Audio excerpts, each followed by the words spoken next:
Hi, I'm Dr. Christine Hanlon from the University of Central Florida, here to talk to you about presentational aids and how to use different types of presentational aids in conference rooms. In this particular conference room, we don't have a projector. We have this very large television screen that they're using to project the visual aids. And as you can see, there's a computer that's attached to the television screen so you can project your presentational aid, your PowerPoint or whatever type of file you're going to be using. Now, the first thing that you want to think about is number one, how are you going to access your file? That becomes an issue when everybody can see your screen the entire time. You don't want to download it from email. If you download it from email, everyone's going to see everything that's in your email account.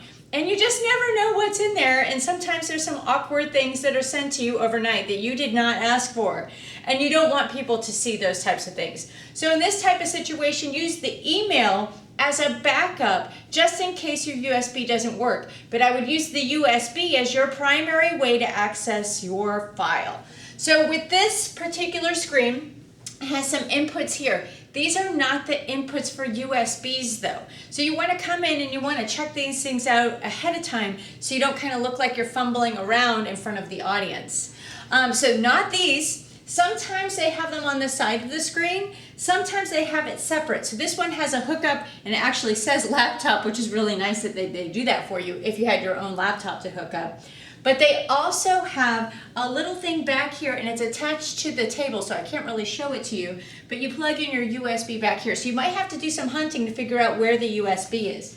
Now when you open up your USB, let's see, let's go to my USB. You'll notice that you see everything that's in your USB, and that's a little awkward because all of a sudden people are like, oh, why are Norlanders in Egypt? What is that? It distracts from the audience. So what I always recommend is that you create folders for that information, and you could just call it like desktop or something like that. It doesn't have to be just something that's neutral, right? And you take all of those extra files that are on your USB, and this is before you come and see your audience. You do this at home, right?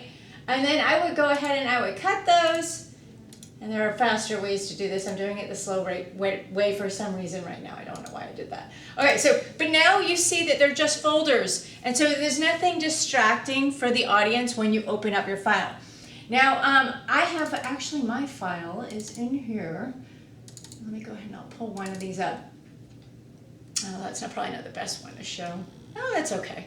So this one, you can see I have my black slides built in, but one of the things, and I have a test slide right here, so this is my test slide.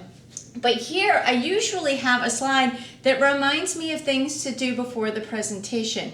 If you have things that you need to pull up, if you have links to videos and those types of things, you want to do that before your audience shows up.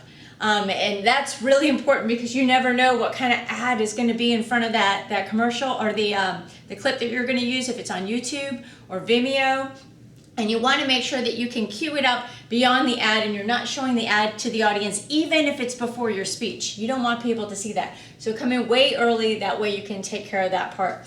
But what I highly recommend too is that you get rid of extra things like that and you open it up as quickly as possible. So when you get to this point, open it up really fast and then hit F5 really fast. You just checked your slide really fast and you have a black slide. Done. Okay, super fast so people don't see what you're doing.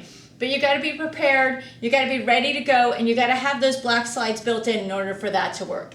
So good luck with your presentational aids. I hope you have a good experience and you don't show anybody anything awkward from your email or any awkward file names that are already existing in your USB. Sometimes those music files have funny names, so beware, beware, beware, and good luck with your presentation.